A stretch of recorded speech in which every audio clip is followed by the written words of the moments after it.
Bom, vamos retomar lá rapidamente a torção, né?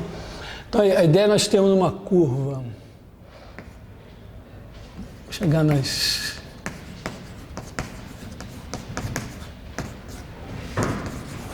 equações de Serré.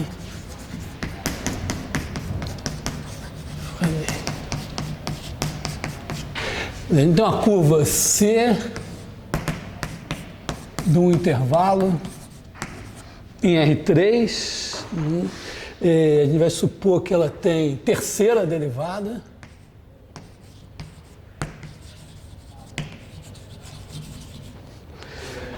Porque independente de ser nula, né? Aqui a terceira derivada, não tem problema, pode ser nula, né? Mas agora a gente precisa, vamos dizer, as hipóteses que nós vamos fazer, em princípio, é que a primeira derivada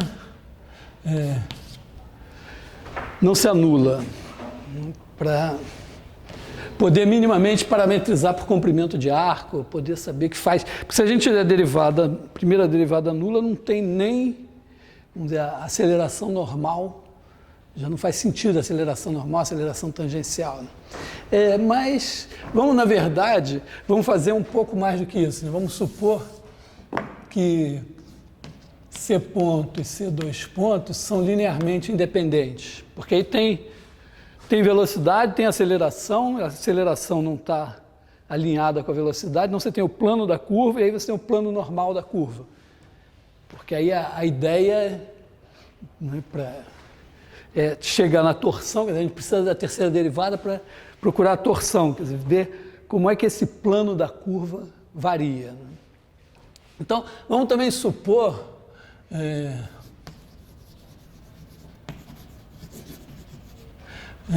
C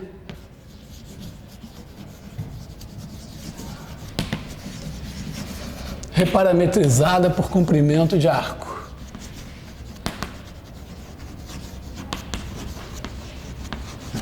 Significa que nós vamos trocar o C ponto por C linha, né? E aí nós vamos ter, vamos pensar assim, é como se trocasse, tem um intervalo J. Então eu na verdade, em vez de fazer isso, vamos supor já que a C está parametrizada por comprimento de arco, tá? Então vamos supor isso assim, né? Vamos na verdade trocar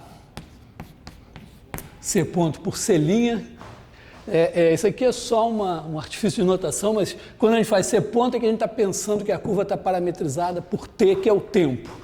E quando a gente faz C' é porque tem um outro parâmetro, geralmente o comprimento de arco. E, bom, aí a gente vai ter norma de C' sempre igual a 1. Isso também vai nos dar que aqui a gente tem o ponto C de T, aí a gente tem aqui o C' de T, que tem norma 1, e aqui a gente vai ter, como a norma de C' é igual a 1, né? Quer dizer, sempre que você tem isso, C' igual a 1 sempre, então se você derivar isso, dá zero. E a derivada disso dá 2 vezes C', C2', isso vai ser sempre zero. O que significa que o vetor aceleração é perpendicular ao vetor velocidade. Então a aceleração já é aceleração normal, não tem aceleração tangencial, né? Então, você vai ter uma coisa assim, que vai ser o C2'. Né? E aí, como a curvatura escalar é a norma da aceleração normal dividida pelo quadrado da norma da velocidade, e aqui a norma da velocidade é 1, então a gente vai ter também que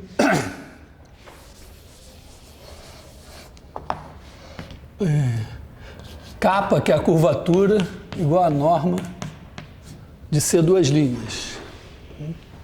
Então a gente tem esses dois caras aqui, e aí a gente faz o produto vetorial de C' por C2'. A gente sempre pensa assim, vamos sempre pensar assim, a base, esses dois caras aqui que são linearmente independentes, eles formam uma base, e a gente vai considerar que ela, vamos dizer, ele vai considerar C', C2' e o produto vetorial dos dois. Então, por exemplo, aqui, então, C', C2', o produto vetorial vai ser uma coisa assim. Só que esse cara daqui, na verdade, a gente vai introduzir primeiro o vetor normal aqui, o normal, que vai ser 1 sobre capa C2'.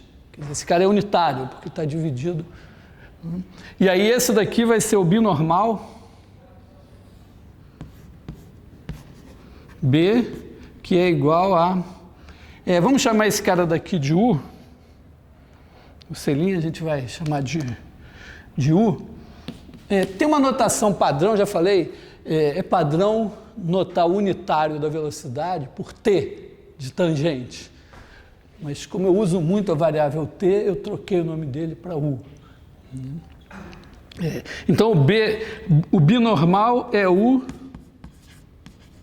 vetorial N. E nós chegamos na aula passada à conclusão de que dá para ter um sistema de equações diferenciais envolvendo esses três vetores, U, N e B, envolvendo a torção e a curvatura. A ideia é, bom, antes de mais nada, né, a gente tem que... U', quem é U'? U', na verdade, é o C2'. E o C2' é capa vezes N. Então, U' é igual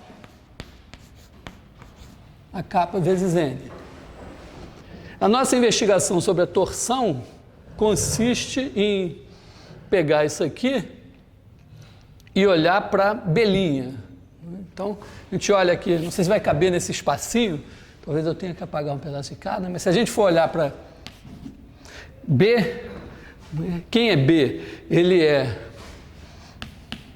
o produto vetorial de C'. Eu prefiro botar o C para derivar, porque é mais presente aqui para nós, né? Então, B é U vetorial N. U é o C'. E o N é 1 sobre capa, então vou botar 1 sobre capa aqui. C2'. Então, se eu for olhar para o B', derivo isso como um produto, dá 1 sobre capa. A derivada disso é a derivada de um produto. Então, vai dar C2', vetorial C2', que é 0, é um vetor por ele mesmo, né? E eu tenho C', vetorial C3'. Mais a derivada desse daqui, que é capa' sobre capa ao quadrado, né? Isso é 1 sobre capa, isso é uma função escalar, vezes C', vetorial C2'. Bom,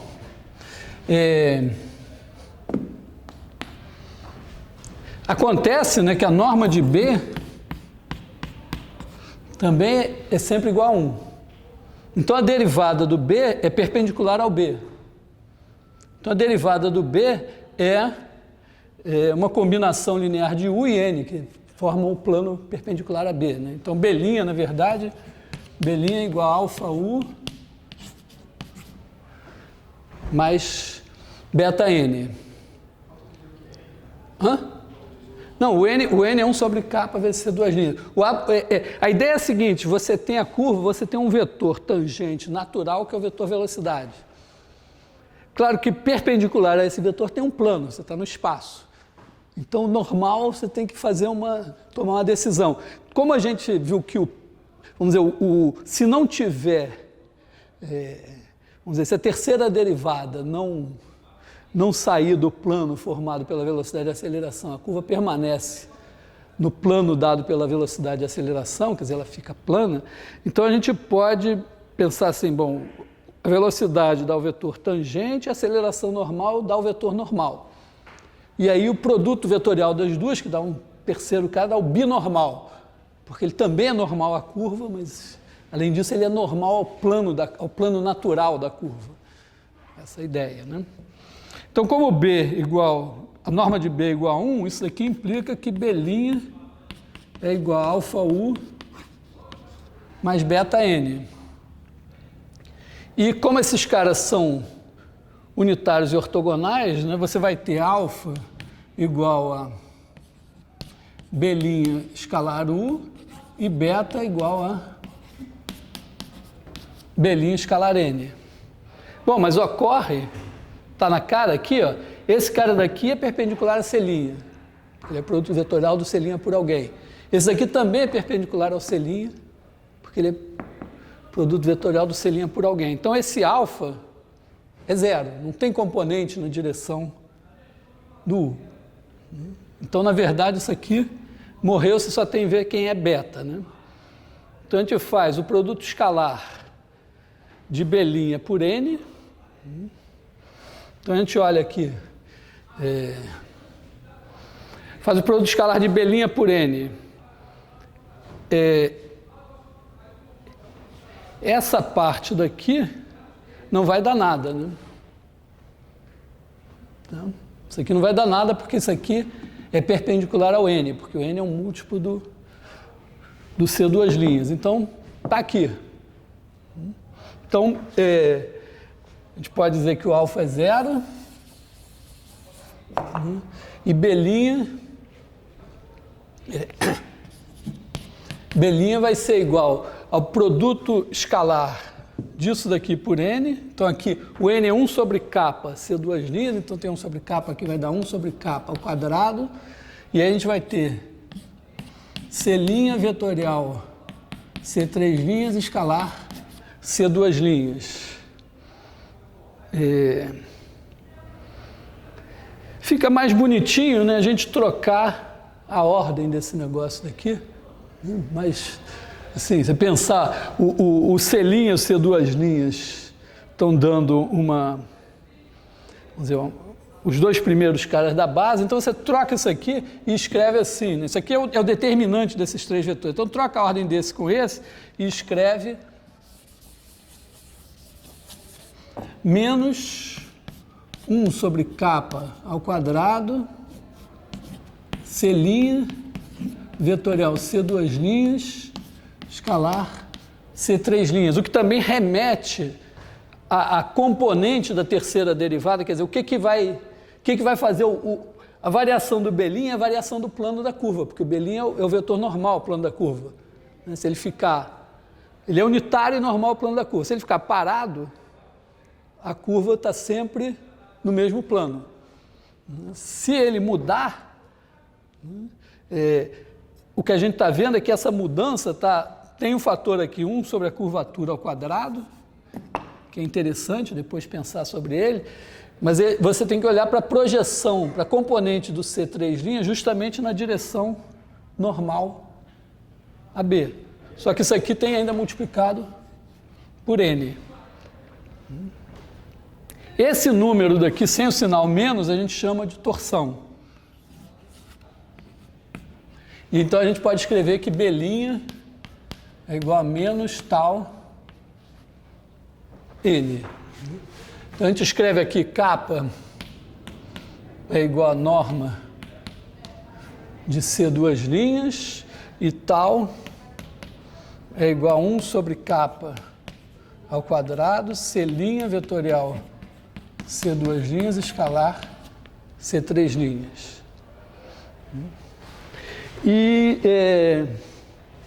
Bom, aí a gente olha para cá e diz, bom, então eu tenho esses três, quer dizer, a gente pode pensar assim, a curva está andando e tem um triedro, quer dizer, uma base ortonormal que caminha junto com a curva, é o chamado triedro de Frenet, né? Caminha junto com a curva e vai mudando.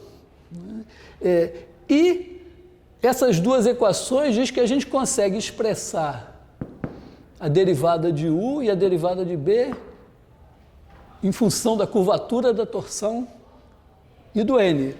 Seria interessante ter também uma fórmula para a derivada do N nesses termos. Aí eu comecei a fazer na aula passada, me enrolei, depois eu estava indo de carro não sei para onde, sem pensar no assunto, de repente me disse, não, foi uma besteira, é uma derivada de produto, né? Quer dizer, a gente pode olhar aqui,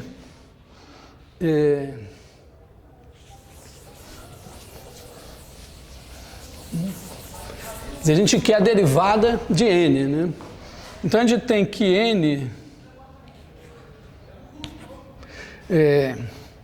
de novo, o n é unitário. Então a derivada dele é perpendicular a ele. Então n' é alguma coisa do tipo alfa u mais beta b. E a gente vai obter alfa como n' escalar u e beta como n' escalar b. Como a gente tem u' e b', a gente pode fazer o seguinte, né? A gente pode olhar que 0, n escalar u é sempre 0. Então a derivada disso daqui é sempre 0. E a derivada disso é a derivada de n escalar u, que a gente quer, mais n escalar a derivada de u que a gente tem.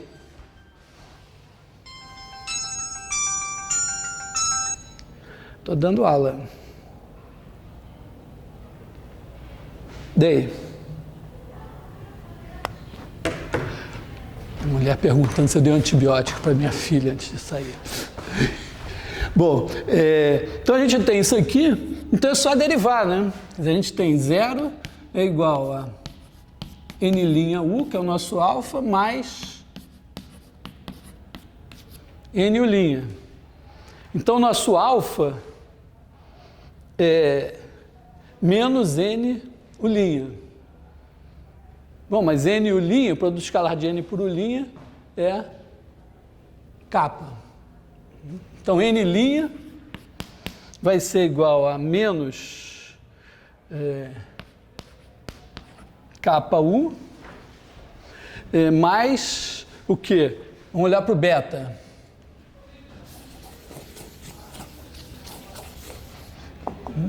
A gente faz a mesma coisa, né? N escalar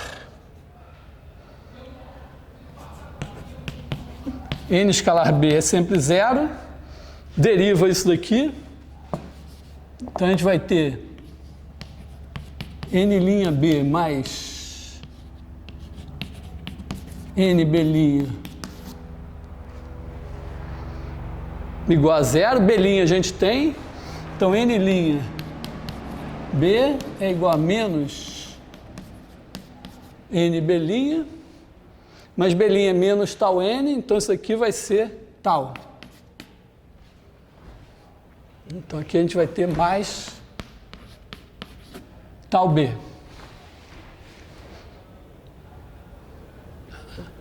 Então a moral da história é que esse triedro, vamos dizer, uma espécie a gente já se habituou, trabalhando com álgebra linear, eventualmente, que a gente tem a base canônica, né? A gente está lá, tem um sistema de coordenadas fixo, a base canônica, mas em determinadas circunstâncias você pode querer escolher uma outra base.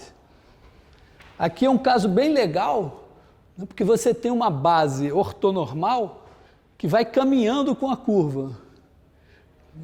Ela, de certa forma, é a base ortonormal para a curva em cada instante. Porque ela tem o primeiro vetor é o unitário tangente, o segundo vetor é o unitário normal e o terceiro vetor é o binormal.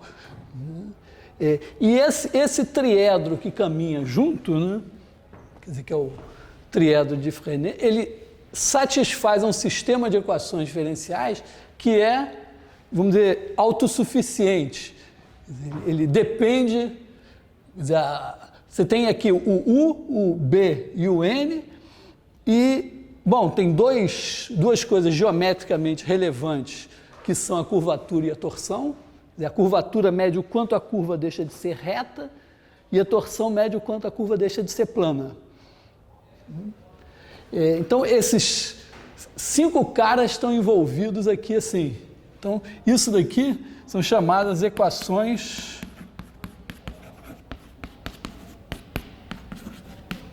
de Serret.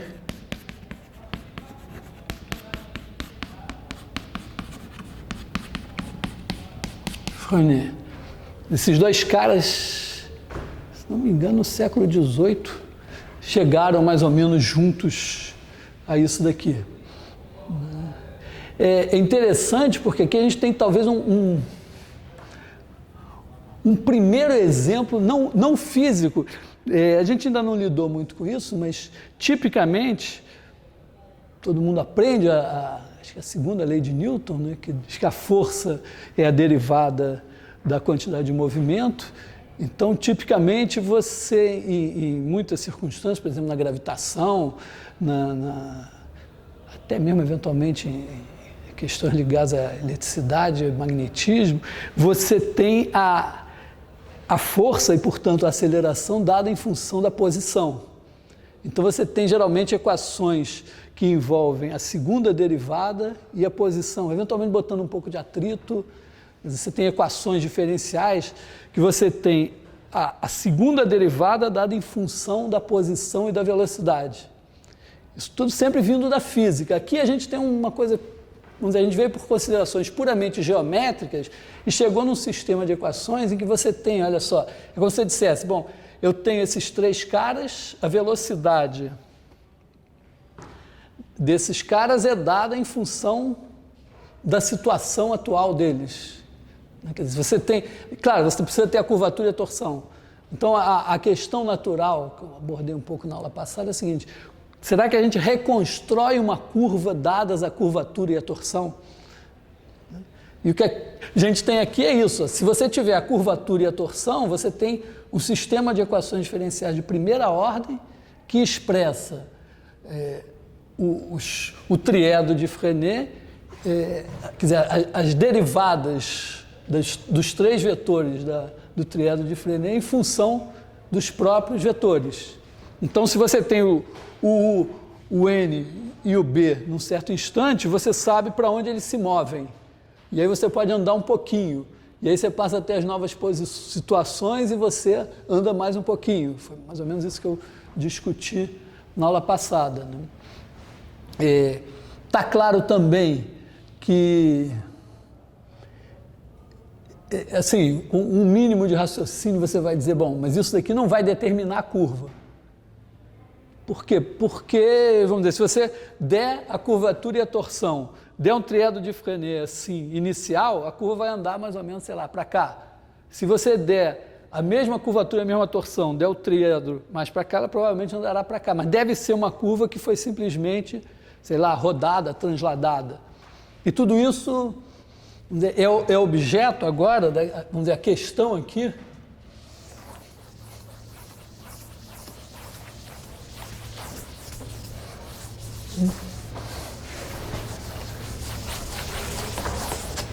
esse apagador está um horror. A questão aqui é como lidar com equações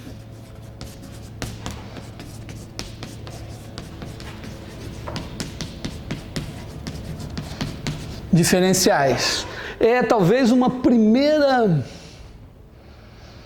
primeiro momento, quando você começa a estudar cálculo, você geralmente pensa que está aprendendo cálculo para resolver problemas de máximos e mínimos. Isso é uma coisa mais divertida do começo de cálculo. Mas é muito mais do que isso, né? Porque a derivada e a integral são o que nos permite formular até os conceitos da física, né? Ou da geometria. Quer dizer, eu não teria como definir curvatura e torção aqui sem derivada, ou sem pelo menos algum tipo de passagem ao limite. Dá para fazer assim, forçando a barra, mas você usa uma geometria e tal, mas em alguma hora você tem que passar um limite. Aliás, na semana que vem o Fábio deve vir aqui falar das leis de Newton e leis de Kepler, usando basicamente argumentos de geometria elementar, o que Newton, de certa forma, fez. Mas então, a segunda coisa, uma vez que você formula os conceitos usando derivada integral, é que geralmente quando você se dedica a um dos exercícios mais queridos da humanidade, que é tentar prever o futuro, uma das maneiras é acreditar em leis físicas. A gente pode acreditar em astrologia, pode acreditar, sei lá, em probabilidade, ou acreditar, talvez, em equações diferenciais, ou em outras coisas. Tanto probabilidade como equações diferenciais trabalham um pouco com a ideia de que existem, de certa forma, leis, sei lá, e que o futuro se parece, vamos dizer, o geral se parece com o particular, né, porque você infere, geralmente, probabilidades a partir de algumas amostras, né, e o futuro se parece com o passado, porque você diz, não, as leis que valeram até agora vão continuar valendo, ou mais ainda, existem leis. Bom, de qualquer maneira, pensando assim, existem leis, aqui é um caso bem abstrato, que aqui existem leis, as leis são essas, né? Você precisa agora, vamos dizer, que é isso, basicamente? Nós podemos considerar, uma das maneiras de pensar nisso é o seguinte, você pensa U, N, B, esse cara daqui, esse está em R3, esse está em R3, esse está em R3. Então isso aqui você pode pensar como um vetor em R9. Né, como se ele fosse um vetor W. Então, o W' seria U', N', B'. Aqui, assim, para os preciosistas, R9, na verdade não é R9, é R3 vezes R3 vezes R3.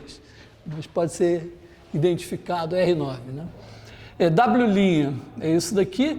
E o que a gente tem, ó, é que W' é igual, vou economizar uma linha aqui, né? Isso aqui, pelas equações, isso aqui é menos, vamos dizer, o linha. Não dá para escrever assim, né? Porque se eu for escrever o linha igual a menos Kn, eu vou ter que escrever... Bom, posso até botar... Mas vamos fazer o seguinte, vamos botar assim... U', N', B'. Então, esse cara daqui o' é Kn, o B' é igual a menos tal N, e o N' é menos Ku mais tal B. Acho que seria melhor escrever isso, talvez, sei lá, uma coisa assim, né? Como se fosse aqui. Se você pensar em 9 coordenadas, está errado aqui? Assim, está errado aqui. Aqui é menos Ku mais tal N, e aqui é menos tal N.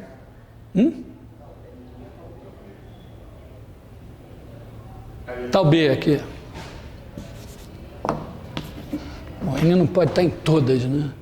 Então você pensaria assim, colocaria aqui como o 1', o 2', o 3', N1', N2', N3', B1', B2', B3', seria isso aqui. E agora tem que escrever, a gente pode botar uma matriz aqui, né? Quer dizer, aqui teria como se fosse assim, 0, 0, 0, depois capa, 0, 0, 0, espero que... Né? Depois aqui você vai ter... vou fazer assim... bom, na verdade aqui você vai ter que botar 0, 0, 0, capa, 0, 0, 0, 0, 0, 0, capa, 0, 0, 0. Depois aqui você entra com menos capa, 0, 0, 0, tal, aí 3 linhas iguais, né? E depois aqui você entra com menos tal,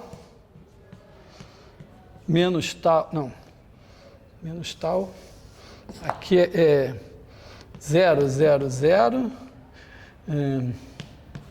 menos tal,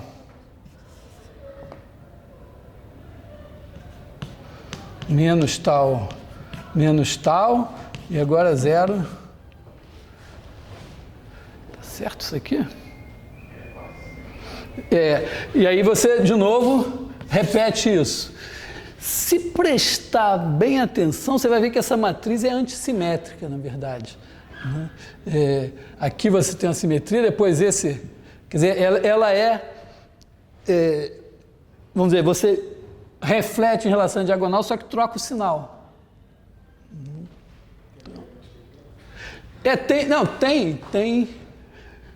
Tem teorema espectral para matrizes antissimétricas, envolvendo autovalores complexos, imaginários e tal. É porque tem uma coisa, toda matriz, se você tiver uma matriz A, se você fizer A mais A transposta, se você fizer a transposta disso, isso daqui vai ser A transposta mais A transposta, que é a própria A. Se você fizer A menos A transposta, isso daqui vai dar, se você transpuser, vai dar A transposta menos A, que é menos essa. Então, essa daqui é simétrica e essa é antissimétrica. E sempre você pode escrever A como A mais A transposta sobre 2 mais A menos A transposta sobre 2. É como você escreve toda função real, uma função de R em R, como uma função par, como uma função ímpar. Mais ou menos a mesma coisa.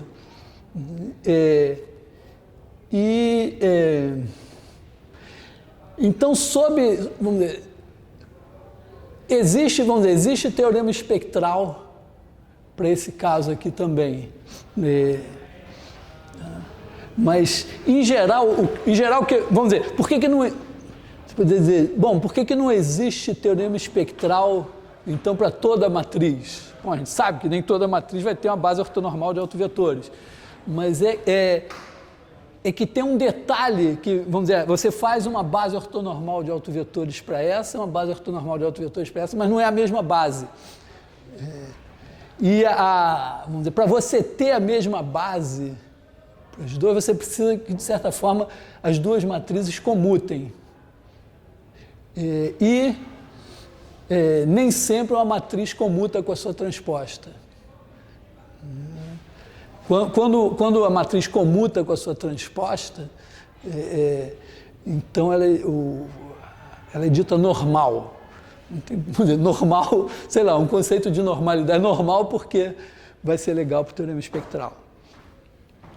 Bom, mas moral da história, isso daqui vai ser multiplicado por o 1, o 2, o 3, N1, N2, N3, B1, B2, B3. Então, num certo sentido, a gente pode dizer o seguinte, que a gente tem um vetor W, tem uma matriz, se a gente tiver a curvatura e a torção, a gente tem uma matriz A, que varia com o tempo, porque a curvatura e a torção aqui, eu não vou supor que elas são constantes, mas se for constante, basicamente a gente tem uma hélice, né? Depois é uma questão assim, mas aqui a curvatura e a torção dependem do tempo, então você tem uma matriz A que depende do tempo. Vamos botar assim, A de T, W' de T. Então, aqui repara, a gente chegou naturalmente num sistema de equações diferenciais em R9. Tá? Então, sinto muito, mas realmente existe algo além do R3, se a gente quiser, vamos dizer, se a gente usar essa cultura, né, claro, com certeza não li, mas não li o trabalho original deles, mas provavelmente tanto o Serré como o Freinet não deve ter pensado em R9, mas a gente pode pensar assim em R9. Então, você tem uma matriz que varia com o tempo e tem uma equação assim. Então, eu vou aproveitar e fazer o seguinte, vou fazer uma pequena digressão aqui para falar um pouco de equações diferenciais. Claro, em vez de começar com R9, vamos começar com R. Vamos pensar assim. Vamos pensar R e vamos pensar R2.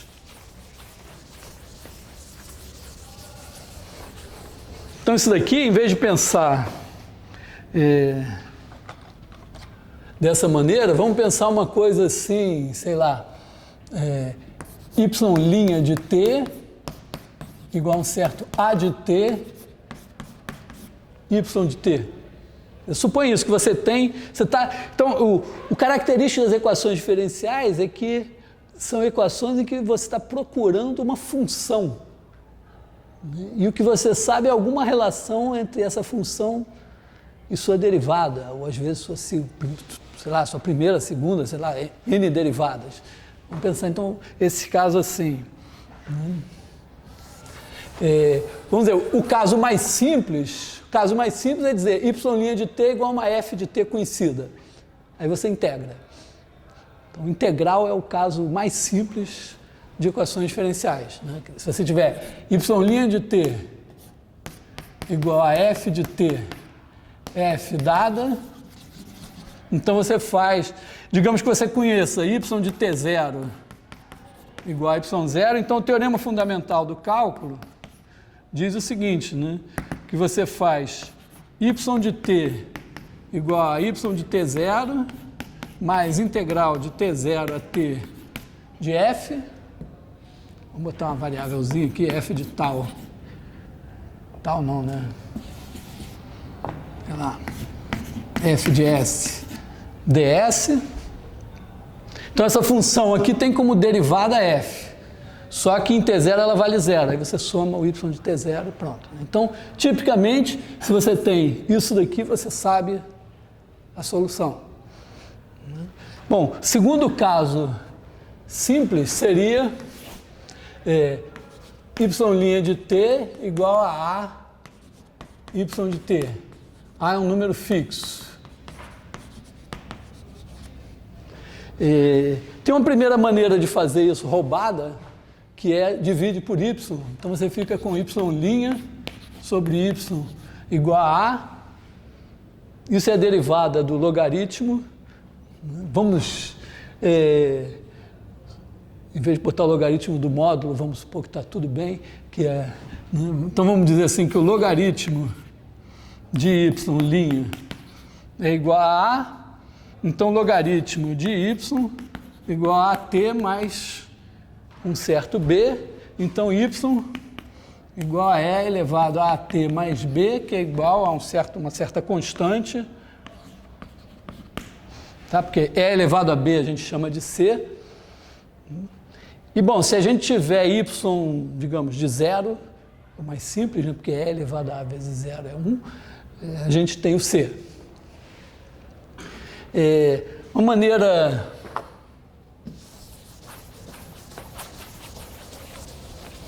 um pouco menos roubada seria dizer o seguinte: a gente tem y' menos AY igual a zero, aí a gente multiplica por E elevado a menos AT, né? E elevado a menos AT, y' menos A, E elevado a menos AT, y é igual a zero. Tirei da cartola, mas tirei da cartola com essa experiência aqui. Agora isso aqui é a derivada de E elevado a menos AT vezes Y. Então, E elevado a menos AT vezes Y é uma constante. Então, Y é a constante vezes E elevado a AT. Aqui não dividi por Y nem nada.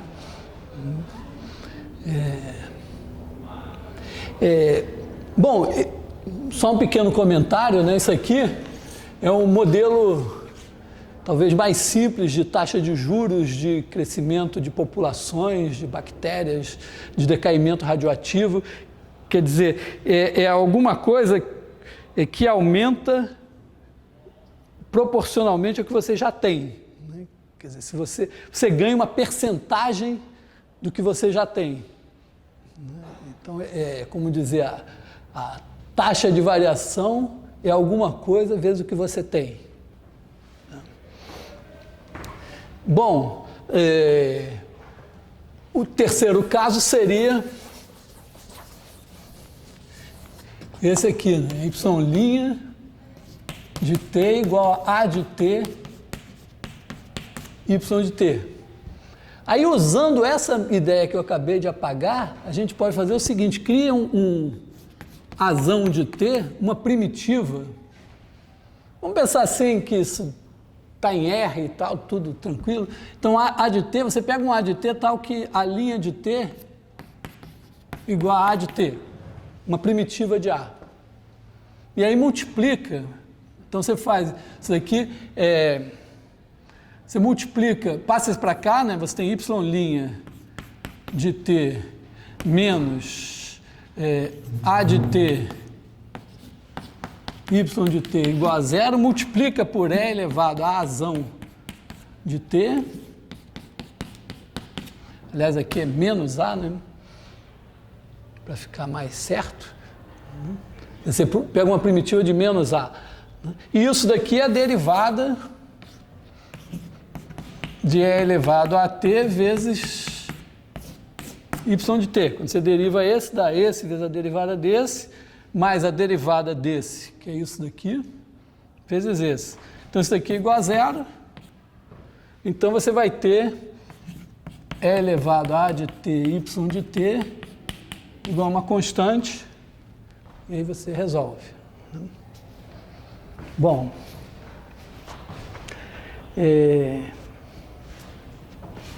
eu vou,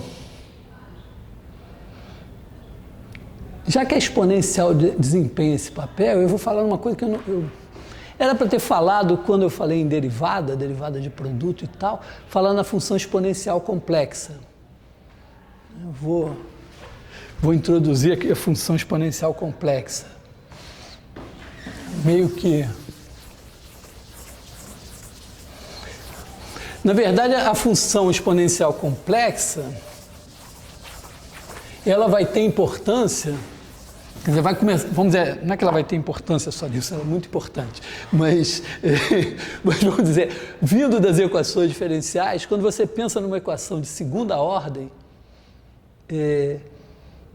a exponencial complexa começa a querer aparecer. Vou explicar um pouco. Imagina que a gente tem uma equação assim, y duas linhas de t, mais, vou botar aqui b, y' de t, mais c, y de t, vou botar assim igual a zero. Se a gente introduzir uma notação meio álgebra linear, chamar a derivada de d, isso aqui seria d2y mais b dy mais c y igual a zero. Esse aqui é o operador segunda derivada, operador multiplicar por c. Então, isso aqui você pode escrever assim, d2 mais bd mais c y igual a zero. E, com sorte, isso aqui é uma coisa do segundo grau, né? Isso aqui pode ser que se escreva assim, né? D menos R1, D menos R2, Y igual a zero. O legal é o seguinte, se você fizer a conta, dá direitinho. Sei lá, vamos pegar um exemplo, sei lá, pega aqui, Y duas linhas, mais 3y' menos 2y igual a zero. Ou vamos botar menos... deixa assim. Então, isso aqui você pode escrever assim, né? Isso aqui é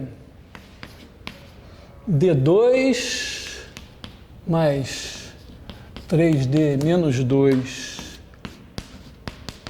y igual a zero. Isso daqui você pode escrever como D menos... Escrevi errado aqui, não?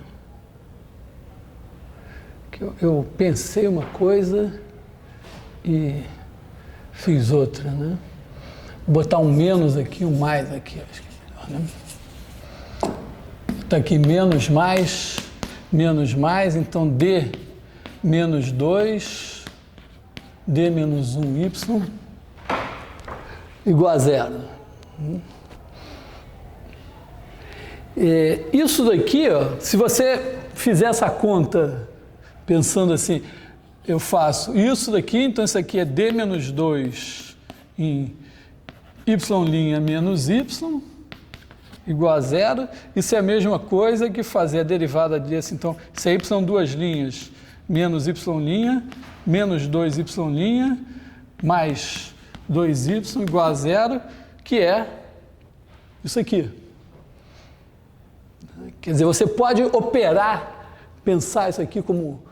na verdade, isso aqui é uma transformação linear que você escreveu como composta de duas transformações lineares. E aí você está dizendo, bom, então eu aplicar a composta em y é a mesma coisa que aplicar a primeira em y e depois aplicar a segunda no resultado. Bom, mas isso tem uma grande vantagem, que é a seguinte: se você chamar D menos R2 y, chamar isso aqui de Z, então esse negócio vira D menos R1 Z igual a zero. E isso é uma equação que a gente sabe resolver, porque isso aqui é Z' menos R1 Z igual a zero. Então você acha Z. E aí você fica com D menos R1, D menos R2 y igual a Z. Z é conhecida. Então isso aqui também dá para resolver, porque isso aqui é y' menos R2y igual a Z. Você multiplica por E elevado a menos R2t dos dois lados. Então isso aqui fica assim, menos R2 E elevado a menos R2t y igual a Z vezes E elevado a menos R2t. Então isso aqui é a derivada de E elevado a menos R2t vezes y igual a Z. Então, a derivada dessa função é essa. Se você souber integrar isso aqui, e tipicamente essa Z, repara, essa Z é uma exponencial, então isso aqui é uma exponencial, produto de duas exponenciais, você sabe integrar isso, e você chega na solução. Quer dizer, vamos escrever aqui, Z é igual a uma constante vezes E elevado a R1t, então isso daqui é igual a uma constante E elevado a R1 menos R2t. Então você consegue resolver o problema, né? Repara que funcionará diferente. Se R1 for igual a R2, isso aqui é uma constante. Se não, vamos pensar o caso, vamos supor que não é constante, né? Então aqui você tem integrando essa daqui, vai dar E elevado a menos R2ty igual, bom, uma primitiva dessa daqui é C sobre R1 menos R2 E elevado a R1 menos R2t. Mais, agora uma outra constante, porque eu estou dizendo que a derivada dessa é igual a essa, então essa daqui é igual a uma primitiva dessa mais uma constante. Bom, na verdade isso aqui a gente podia ter chamado tudo de C, né? Porque isso aqui é uma outra constante. Então, isso daqui vai dizer que y é igual a C, se eu multiplicar por E elevado a R2t dos dois lados, vai cancelar esse cara daqui, vai dar C elevado a R1t mais D elevado a R2t.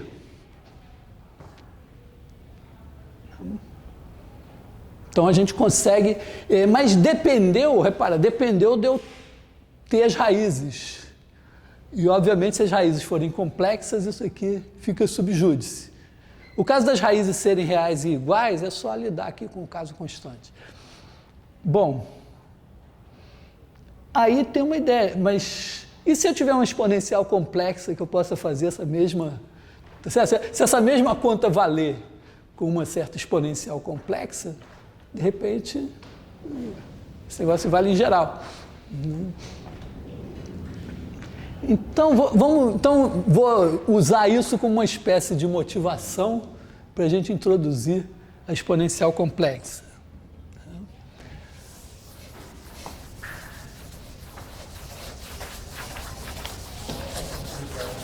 Aquele sistema de ser referente, ele é de segunda ordem ou de geral? Não, o sistema de Serre-Frenet, as equações de Serre-Frenet, é um sistema de primeira ordem, porque a gente chama a ordem da equação diferencial é o número da maior derivada, é a ordem da maior derivada envolvida. Então, tipicamente, né, nossa cabeça assim trabalha muito pensando em equações de primeira ordem e de segunda ordem. É até mais, vamos dizer, é um pouco mais natural. Se você tem uma cabeça de física, de mecânica, então você sempre está pensando que você tem a força que envolve a aceleração, que é a segunda derivada. Então, tipicamente, você tem a força dada em função da posição, da velocidade. O modelo básico, assim, força é força da gravidade, né, alguma coisa assim, e eventualmente essa força ainda é perturbada por um atrito, uma resistência, alguma coisa que depende da velocidade. Então, no fim, você tem uma força dependendo da posição e da velocidade. Então, aí, tipicamente, você tem uma equação de segunda ordem. Tem um macete simples para você transformar uma equação de segunda ordem em equação de primeira ordem. Né? Imagina que você tem uma coisa assim, ó, x duas linhas, imagina que você tem x duas linhas dado como uma certa função. Vou omitir o tempo, mas vale também. O tempo pode ser sempre introduzido. Imagina que você tem assim, primeira coisa, x' igual a f de tx. Você sempre pode criar um y que é igual a tx, e aí y', a derivada de y, a variável é o t, y' vai ser igual a 1, que a derivada de t em relação a t, x', que é igual a 1 f de tx, que é igual a 1 f de y. Então, isso aqui pensando como função de R2, né, que você tem y pertence a R2 e y', isso aqui é uma função de y, né, é um f de y, onde f agora é uma função de R2 em R2.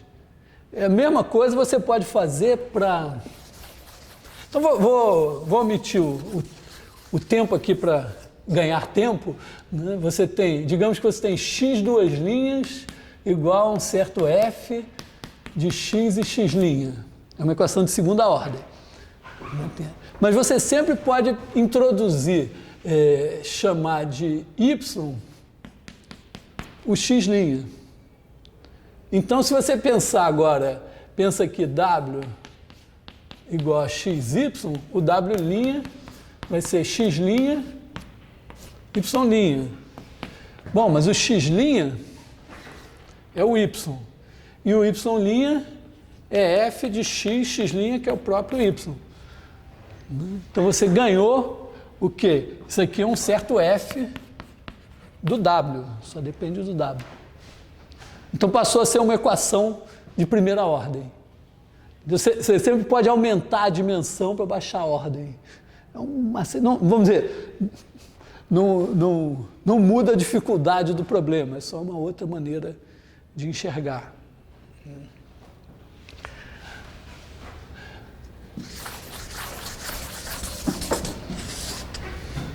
Merda, esse negócio aqui.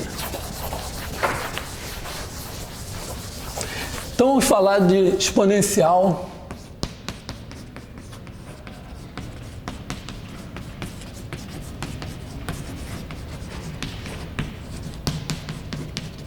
Exponencial complexa. Eu vou olhar para os números complexos, ora como números complexos, ora como R2. Eu acho, sei lá, a maneira que eu acho mais natural, mais divertida de introduzir a exponencial complexa é começar com a série de Taylor da função exponencial. Você faz o polinômio de Taylor de uma função, você vai colocando derivados, termos. Quando você vai até o infinito, você faz a série infinito, que é a série de Taylor. A série de Taylor foi inventada por Newton. Não como série de Taylor. O Newton teve... ele fala isso, ele tem um livro de cálculo em que ele fala isso. Essencialmente, ele diz assim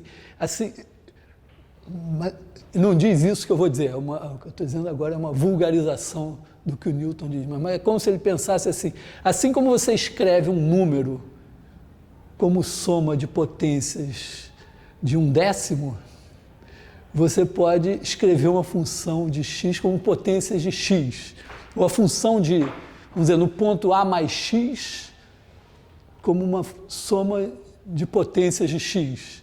É como se você fosse aproximando por mais termos, cada vez mais termos, e em vez de parar em um certo momento, você somasse indefinidamente.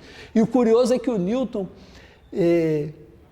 pelo menos é o que aparece um pouco no livro dele, ele não usa a derivada para calcular a série de Taylor, ele calcula a série de Taylor na raça e, de certa forma, usa isso para calcular a derivada.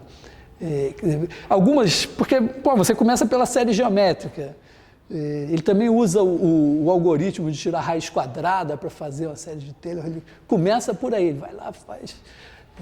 Acho que a observação de que você poderia primeiro calcular derivadas e depois usar isso para tirar a série é posterior, talvez seja a contribuição do Taylor, não sei. Bom, mas o fato é o seguinte, tem 3 funções básicas que a gente conhece que têm séries de Taylor relativamente simples, né? Uma é exponencial, né? E elevado a x, 1 mais x2 sobre 2, mais x3 sobre 3 fatorial, que é somatório de n igual a 0 ao infinito de x elevado a n sobre n fatorial. Você tem o cosseno x, que é 1, menos x3 sobre 3 fatorial, mais x5 sobre 5 fatorial, menos x7. E tem o seno de x, que é x menos x2 sobre 2 fatorial, mais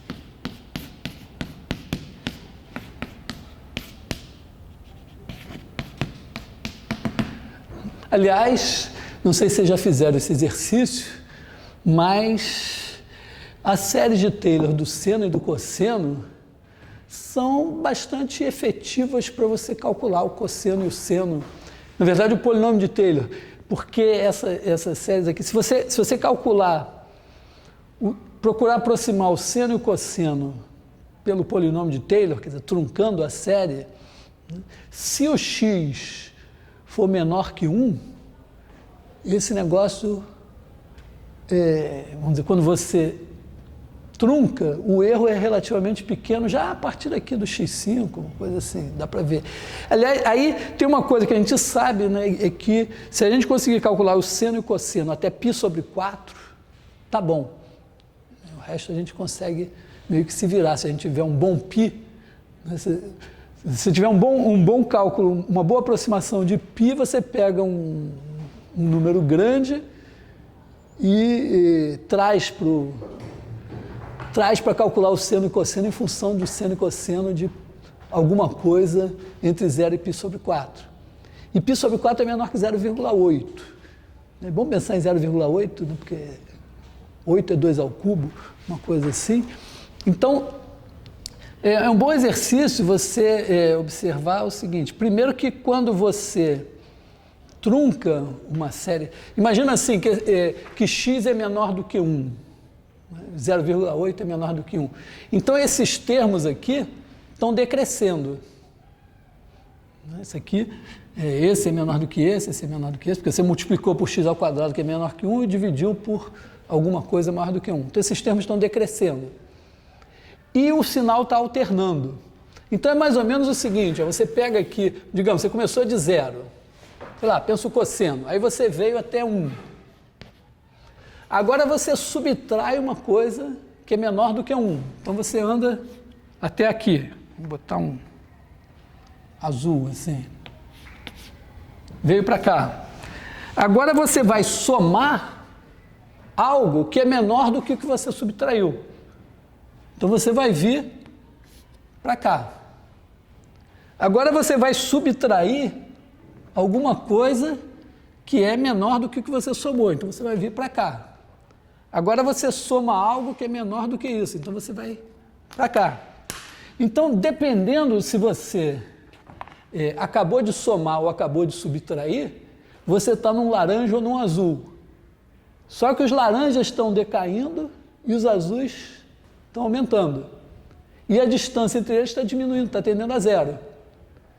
Então você tem vamos dizer, se você sabe que a soma final está entre esses dois últimos. Então, se você parar aqui, o erro que você comete é menor do que isso. Na verdade, é menor do que o próximo, né? Porque se você somar aqui, você sabe que depois você vai subtrair. Então, você sempre pode dizer o seguinte, se você vai ter uma série alternada decrescente, se você truncar o erro que você comete, primeiro ela converge, e segundo, o erro que você comete é menor do que o primeiro termo que você despreza.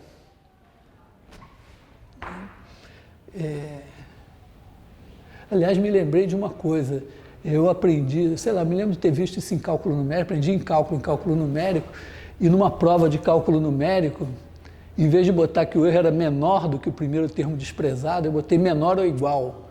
E a professora me tirou, sei lá, um tanto lá da questão, fiquei puto e tal, mas eu devo agradecer a ela, porque eu agora sempre lembro disso.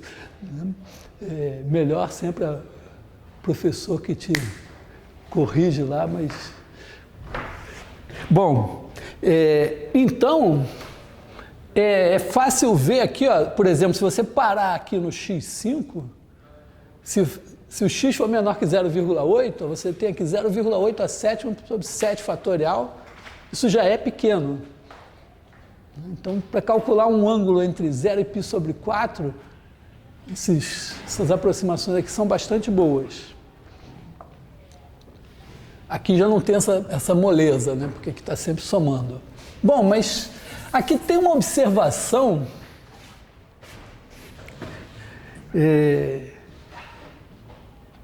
Não sei quem é o primeiro, mas certamente o Euler é um cara que explorou bastante isso, né? Uma observação que é a seguinte, imagina que você substitua I, porque as séries, assim, os polinômios, o que eles fazem? Você tem um polinômio, mesmo que ele seja coeficientes reais, se você botar um número complexo, isso dá um resultado.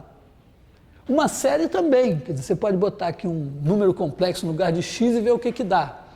E tem uma coisa que salta aos olhos quase aqui, que se você botar i no lugar da exponencial, né, se você fizer e elevado a ix, pensa x como um número real, né, então aqui você vai ter, isso aqui vai dar 1 mais ix menos x2 sobre 2 fatorial, menos i x ao cubo sobre 3 fatorial, mais x4 sobre 4 fatorial, menos etc. Então você olha para isso e diz, caramba, você tem aqui Aliás, eu troquei o cosseno, eu botei aqui, fiz uma besteira aqui, né, bem grande, né? Deixa eu corrigir. O cara que está vendo o vídeo já está nervoso, né? Que eu botei aqui, 1 menos x2 sobre 2 fatorial, mais... Aqui são as potências 4, pares, né? Menos... E aqui você tem x menos x3 sobre 3 fatorial, mais x5 sobre 5 fatorial.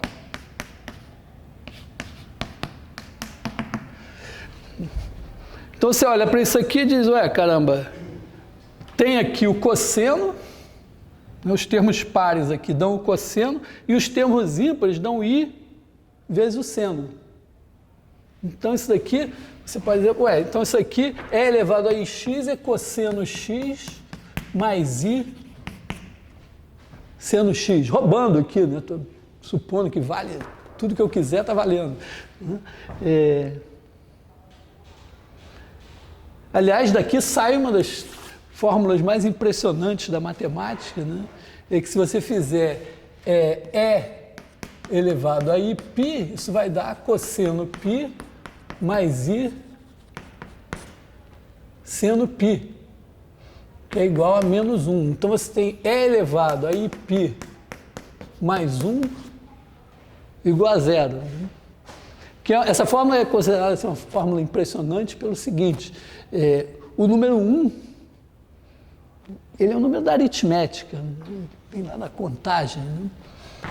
O número π é um número absolutamente geométrico, a origem dele é geometria. O número i é essencialmente algébrico, ele aparece quando está lidando com os polinômios. E o e é um número da análise, do cálculo. Ele surge naturalmente quando você está pensando em taxas de variação. E eles aparecem relacionados aqui magicamente nessa fórmula. Mas, bom, isso aqui para nós também não vem muito ao caso. Mas, agora imagina que essa exponencial aqui, então imagina que você faça e elevado a z igual a somatório de n igual a zero a infinito, de z elevado a n sobre n fatorial, agora com z, número complexo. Eu não vou tentar justificar isso, mas imagina que isso tem a seguinte propriedade, e elevado a x mais iy, né, o z seria um x mais iy, supõe que isso, vamos dizer, que valha em geral, vamos supor que valha em geral a propriedade exponencial, e elevado a z1 mais z2 igual a e elevado a z1 vezes e elevado a z2. Tá aqui. Não estou dizendo, isso é verdade, mas tem que rebolar aqui com esse negócio, com essa definição. Hã? Consequência, se você definir e elevado a z assim, isso vai ser verdade. Mas eu não sei como provar isso. Quer dizer, eu sei, mas nós aqui teríamos que parar e ver como é que a gente vai fazer para provar isso. Mas suponhamos que seja verdade. Então, isso significaria que e elevado a x mais iy seja, então, e elevado a x vezes e elevado a iy. Bom, mas e elevado a x eu sei, e e elevado a iy eu também sei. Isso aqui é igual a e elevado a x cosseno x mais i cosseno y mais i seno y.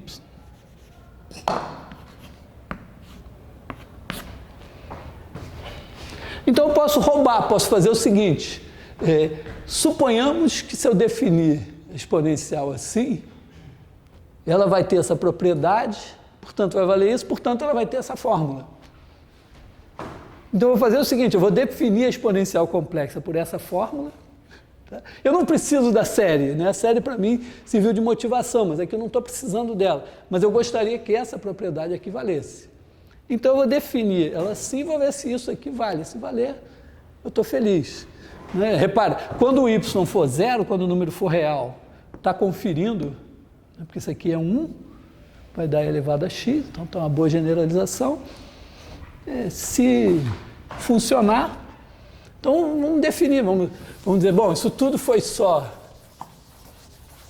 motivação. Eu fiz questão, eu não queria introduzir só assim, pelo seguinte, isso é uma forçação de barra.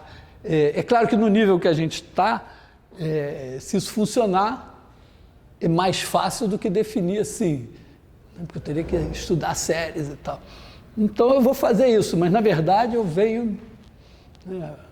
a origem da coisa é vir pela série e dizer, bom, se isso funcionar, então tá bom.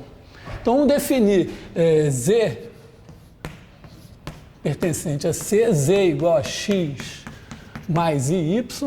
Vamos definir E elevado a X mais IY como E elevado a X cosseno Y mais I seno Y.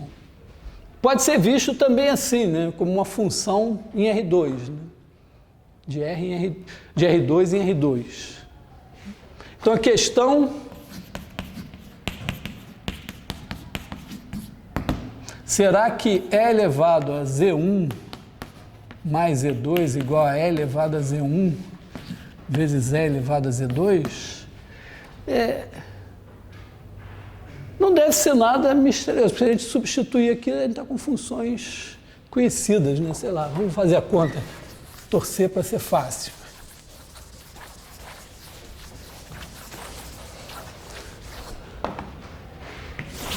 Ser fácil quando a gente está dando aula é, essencialmente, você ter a ideia na hora, porque se ela não vier... Então, vamos fazer assim, né? Vamos botar aqui Z1 igual a X1 mais I, Y1, Z2 igual a X2 mais I, Y2. Então, a gente tem aqui vou escrever assim, E elevado a Z1 mais Z2 é igual a E elevado a X1 mais X2, cosseno de Y1 mais Y2 mais I seno. E sei lá, vamos fazer E elevado a Z1 vezes E elevado a Z2 é igual a E elevado a X cosseno a X1 cosseno Y1 mais I seno de Y1 vezes E elevado a X2 cosseno de Y2 mais I seno de Y2. Bom, isso é E elevado a X1 mais X2, esse já tá bom, né? Fácil aqui. E aqui a gente deve ter a fórmula do cosseno da soma, seno da soma, sei lá o quê, né? Então aqui a gente vai ter cosseno Y1, cosseno Y2 menos seno Y1 seno Y2, botar assim, mais I vezes, aí a gente tem cosseno Y1 seno Y2 mais seno Y1 cosseno Y2, ganhamos, né? Então vale. Ótimo.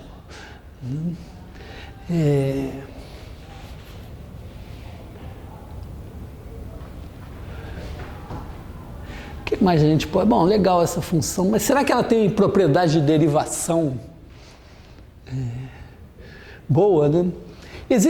Nos números complexos, eu não vou entrar por esse caminho, mas nos números complexos faz sentido você falar em derivada também, né? Quer dizer, imagina assim, que você tenha... Então vou...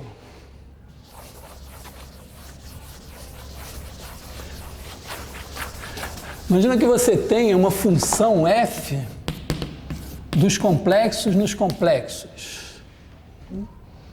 Faz sentido você pegar e fazer o seguinte, pegar um ponto Z0, fazer f de z menos f de Z0, dividir por z menos Z0, e olhar o limite disso, quando z tende a Z0, e chamar isso aqui de f' de Z0.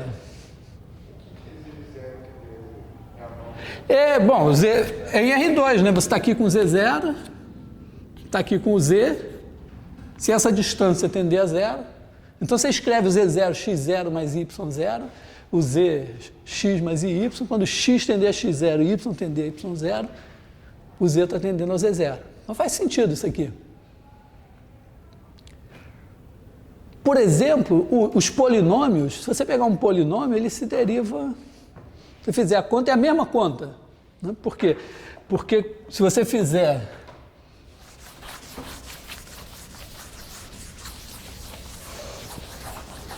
se você fizer z elevado a n menos z0 elevado a n, isso daqui tem a mesma fatoração. É a mesma fórmula de PG, é a mesma coisa, isso é z menos z0, z elevado a n menos 1, mais z elevado a n menos 2 z0, mais z0 elevado a n menos 2, mais z0 elevado a n menos 1. Né?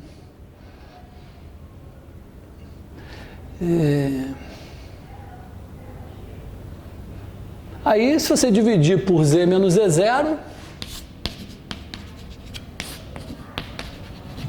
corta isso, e dá para acreditar, não é muito complicado, né?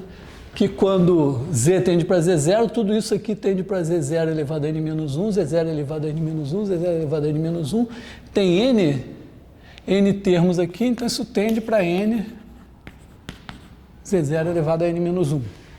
Então, por exemplo, os polinômios se derivam assim.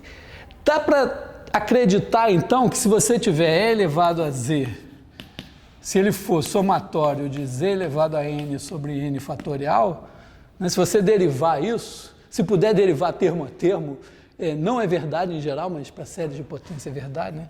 N igual a zero é infinito. Se você derivar aqui cada termo, vai dar a mesma série. Né?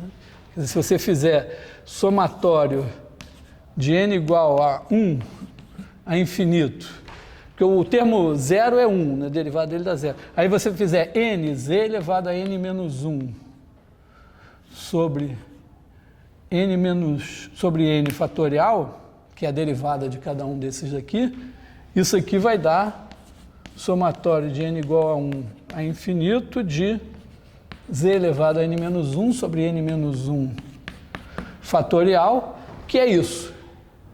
É só trocar n menos 1 por n. Então, também um bom exercício seria, então, ver se vale, se isso daqui vale com a fórmula de e elevado a z que a gente deu.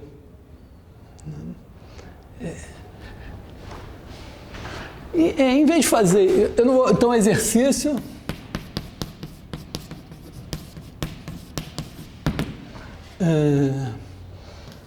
E elevado a z igual a e elevado a x cosseno y mais i seno y, supondo z igual a x mais y, prove que limite quando z tende para z0 de e elevado a z menos e elevado a z0 sobre z menos z0 é igual a e elevado a z0.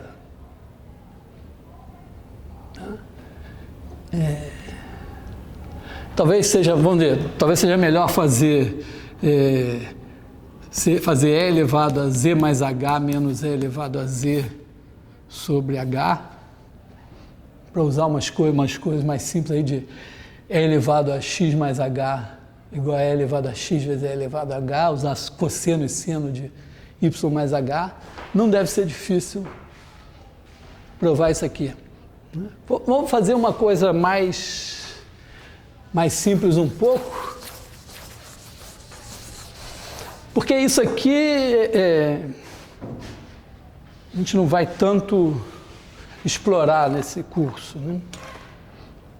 Mas eventualmente a gente pode estar interessado na seguinte coisa, né? Imagina que você tem lá a equação y duas linhas mais by, linha mais cy igual a zero. Então você escreveu isso como d2 mais bd mais cy igual a zero. Só que essa equação aqui, olhando isso como equação de segundo grau, né, se você olha para x2 mais bx mais c, tem raízes complexas. Então, digamos assim, né, que você tem aqui x2 mais bx mais c seja igual a x menos R1, x menos R2, mas com R1 e R2, números complexos, mas que eles não sejam números reais. Dá ainda, você ainda poderia dizer, bom, mas tá, formalmente eu posso escrever D menos R1, D menos R2, Y igual a zero, e multiplicar aqui formalmente e recuperar isso. Mas agora eu precisaria resolver uma equação que seria o quê? Chamar esse cara aqui de Z, e eu tenho que resolver D menos R1, Z igual a zero. Só que esse R1 complexo.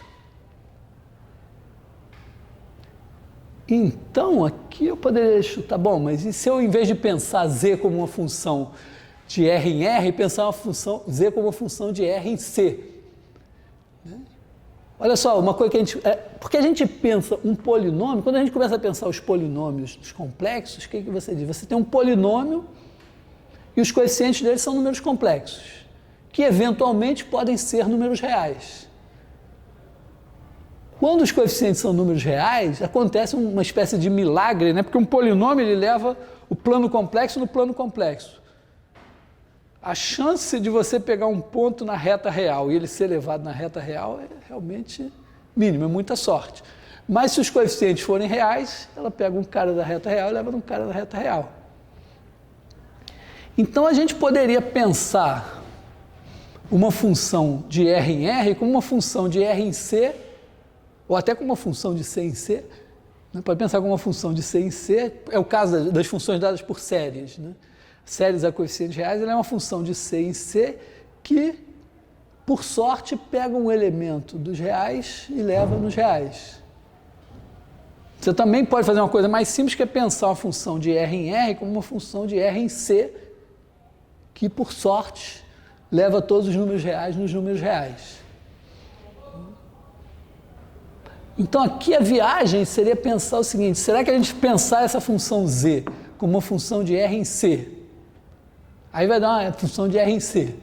Depois a gente vai ter essa daqui que você vai achar a Y como uma função de R em C. Se no final do processo a sua função der uma função de R em R, tudo bem. Ou, agora vou introduzir uma motivação física para essa equação aqui com raízes complexas.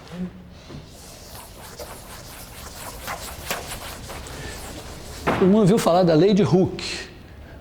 Lei de Hooke para mola. Pensa assim, sistema massa-mola. Tem aqui uma mola assim, com uma massa aqui. E vamos botar aqui a origem, aqui assim. Então a lei de Hooke aparentemente é uma dessas injustiças históricas. O Hooke foi um cientista muito maior do que a lei de Hooke, mas ficou lá marcado pela lei de Hooke. Então você puxa esse negócio aqui e aqui você vem para um ponto X, e aí você sabe que a força é proporcional ao X, né? Quer dizer, aqui você tem uma força F que é menos K2x, aqui para dizer que a força, essa constante é negativa, quer dizer, o x é para cá e a força é para cá. Então você poderia ter uma equação do tipo massa vezes aceleração, vou botar x duas linhas mesmo, né? É igual a menos K2x. Claro que no mundo ideal, isso aqui é gelo, assim, gelo derretido um pouquinho, não tem atrito quase nenhum, mas no mundo real tem ainda uma resistência, que vamos supor, também um pouco ideal, supor que ela seja proporcional à velocidade. Então você teria uma força de atrito aqui proporcional à velocidade. Então você está andando Vamos dizer, você anda para cá e o atrito é para cá. Então você tem ainda menos, vamos botar uma constante, sei lá, alfa 2, x'. Aqui. Então você tem uma força... Não, porque quando a velocidade é para cá, o atrito é para cá. Quando a velocidade é para cá, o atrito é para lá. Então o atrito também é contra a velocidade. Então, tipicamente, você pode pensar numa coisa assim, né? Você pode pensar em m x' mais k2, vamos botar assim, mais alfa 2 x' mais k2x igual a zero. Quer dizer, isso aqui é uma coisa, essencialmente, se você dividir por m, tá? Isso é uma equação do tipo x' mais bx' mais cx igual a zero, com b maior que zero, c maior que zero. Então, as raízes desse negócio vão ser r igual a menos b mais ou menos raiz de b2 menos 4c sobre 2. E, repara, se o atrito for pequeno, que o atrito aqui, o b é alfa 2 sobre m e o c é k2 sobre m. Então, quando você tem pouco atrito, vamos dizer, no sistema ideal que você não tem o B, já é claramente essa equação aqui, né, x, vamos dizer, vai ser x2 igual a um número negativo, né, vai ter raízes imaginárias. Se o B for pequeno, quer dizer, com pouco atrito, você vai ter raízes complexas aqui. Então, se você procurar aquele esquema, vai chegar na hora que, sei lá, eventualmente tem uma exponencial complexa, um número complexo, uma coisa... Quer dizer, é meio uma coisa assim, eu estou vendo um problema físico bem concreto assim, né? E na hora que eu botar matemática, se eu quiser fazer aquele esquema, vão aparecer raízes complexas. Mas isso tem uma física envolvida aqui, né? Vamos mudar o nosso modelo da massa-mola para massa elástico, né? A gente pode, em vez de botar... É claro que a mola ela, vamos dizer, quando você estica para cá, ela volta. O elástico, quando passar para cá, não funciona, né? Quer dizer, que a mola você puxa para cá, ela puxa para cá. Você comprime aqui, ela empurra para lá. O elástico, se você trouxer para cá, ficou troncho, não acontece nada. Mas a gente pode fazer... É porque esse modelo, na verdade, ele está aqui unidimensional, mas ele podia ser bidimensional. Imagina o seguinte, ó, você tem uma mesa aqui com um furinho. Aí você prende lá no chão um elástico e estica, passa ele pelo furinho e prende na bolinha aqui. Agora, para qualquer lado que você puxe, tem a força que você pode supor dada pela lei de Hooke. Então, isso é um modelo físico em que o movimento não é mais numa reta, é num plano. Olha os números complexos chegando, ó. É num plano. Quer dizer, você tem, ó,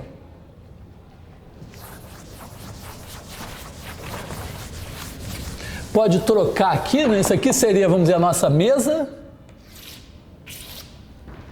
que está em R2, aqui está o furinho, aí você puxou, está aqui a bolinha,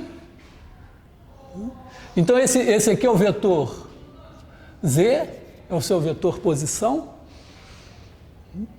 e aí você tem uma força para cá,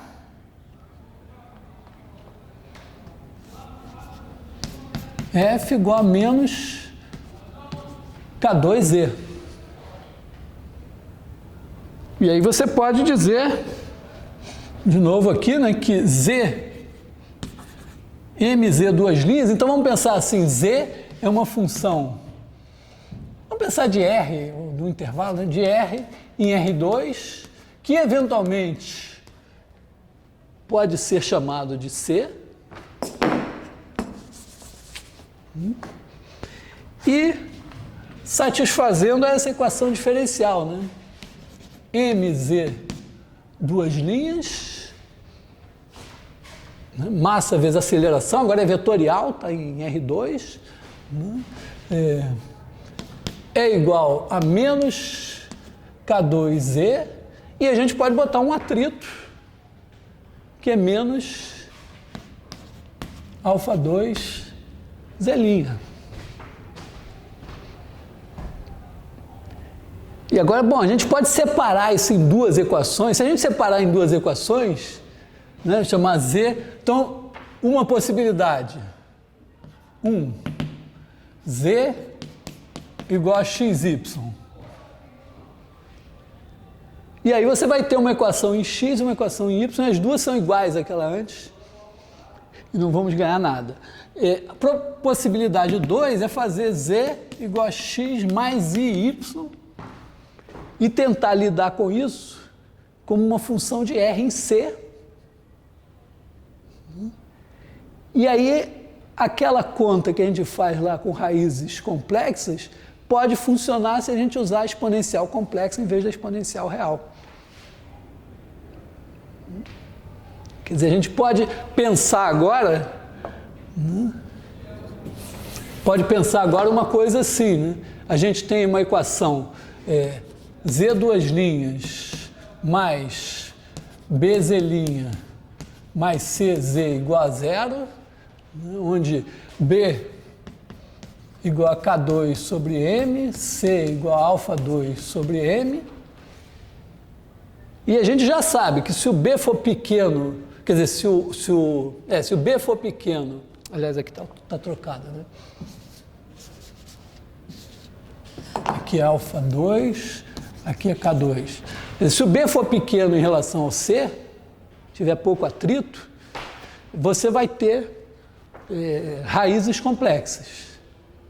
Mas você pode bravamente agora dizer assim, ó, Z é uma função de R em C. Então faz sentido eu trabalhar com a exponencial complexa nessa história.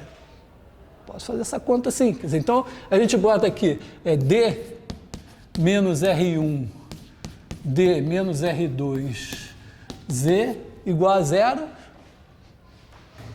E bom, pode ser que tudo funcione, né? Porque, em princípio, tudo funciona, depende só de uma coisa. Depende de eu saber o seguinte, que se eu fizer... Imagina que eu faça f de t, ou y de t, igual a E elevado a t vezes um número complexo A mais BI.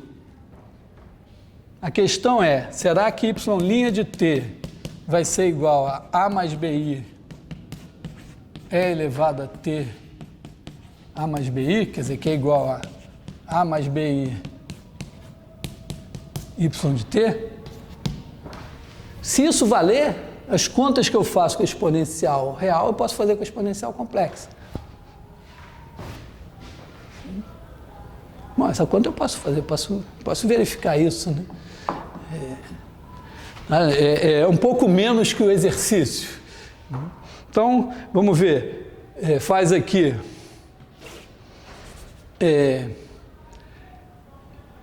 Y de t é igual a E elevado a AT cosseno BT mais I seno BT. Esse B não tem nada a ver com esse B aqui, tá? É uma questão genérica aqui. Se eu derivar isso, y' de t, isso aqui vai ser AE elevado a AT cosseno BT mais I seno BT mais E elevado a AT, aqui sai B daqui, né? B seno BT menos seno BT mais I cosseno BT. isso daqui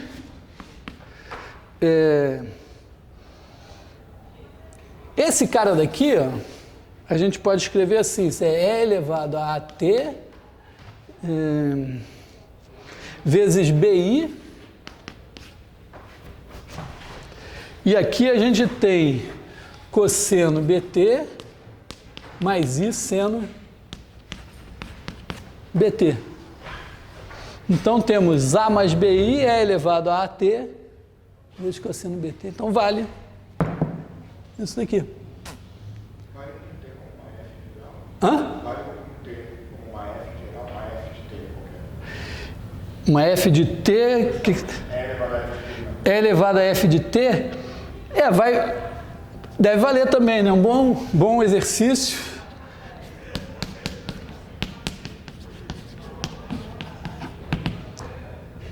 E Y de T igual a E elevado a F de T, onde F de T é igual a A de T mais I B de T. Na verdade, vai ter uma regra da cadeia,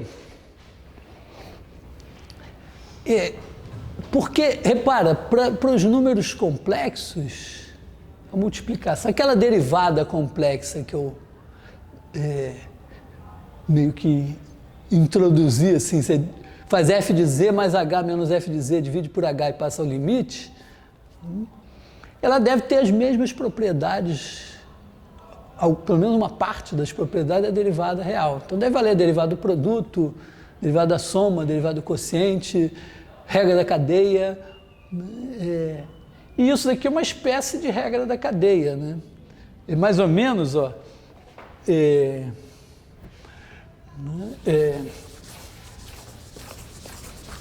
Então, na verdade, a gente pode pensar assim, né? Que a gente precisa de regras de derivação do seguinte tipo. Imagina que U e V são funções de R em C, deriváveis. São deriváveis como funções de R em R2. Aí você faz a derivada de U vezes V.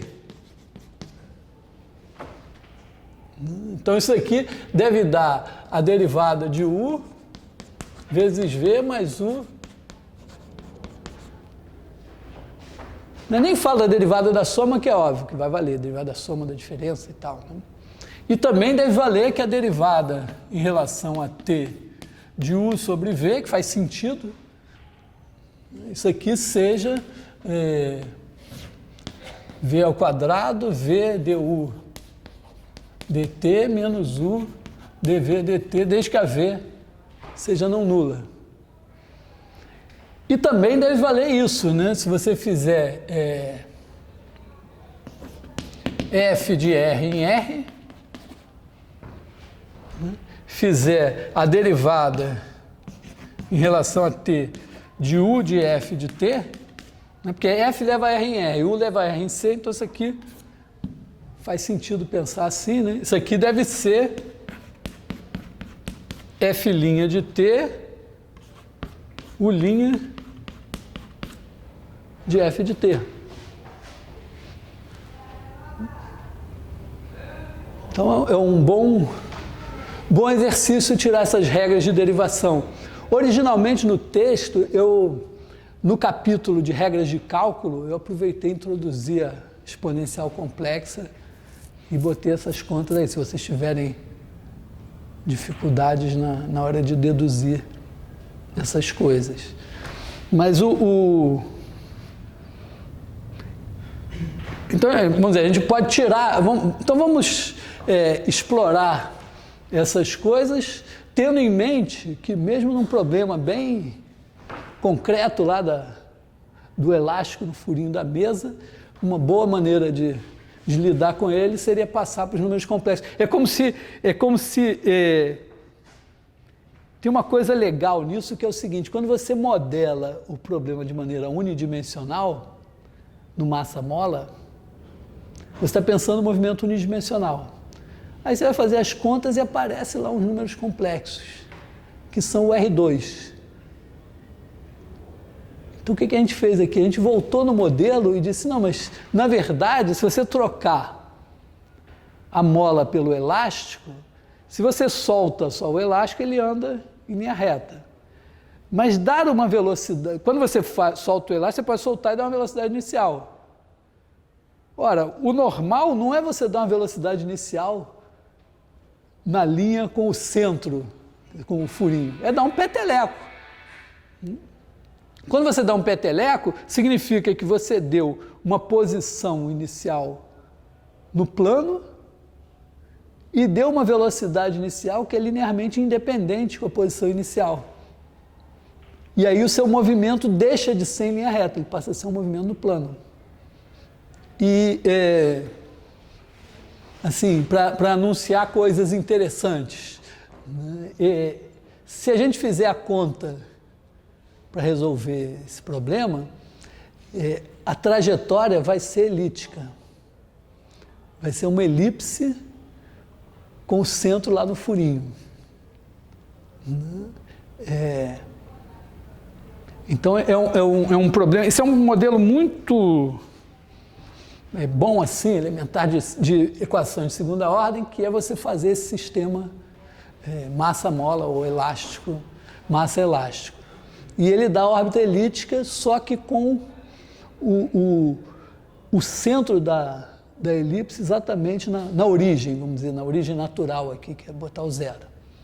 E tem um outro sistema muito famoso, mais famoso ainda, né, que tem órbitas elípticas, que é o sistema, problema dos dois corpos, que numa versão simplificada você bota o Sol pontual na origem e bota um corpo de massa pontual também, né, andando ali, né, segura o Sol, ele fica seguro ali assim, e a trajetória também é elíptica, só que agora a origem é um dos focos e não o centro da elipse. E tem uma transformação muito legal, que é a transformação de Zhukovsky, que transforma as elipses de centro na origem nas elipses de foco na origem. E tem até uma maneira, de certa forma, de converter um problema no outro. Então, nós vamos explorar um pouco, eu não sei o quanto disso a gente vai poder fazer, mas vamos explorar um pouco aqui essa derivada desse negócio, acho que a gente pode resolver isso, né? Eventualmente ver que a órbita é elíptica, depois o Fábio vai fazer o Kepler e o Newton, e talvez a gente ainda consiga minimamente relacionar os dois. Então hoje ficamos aqui.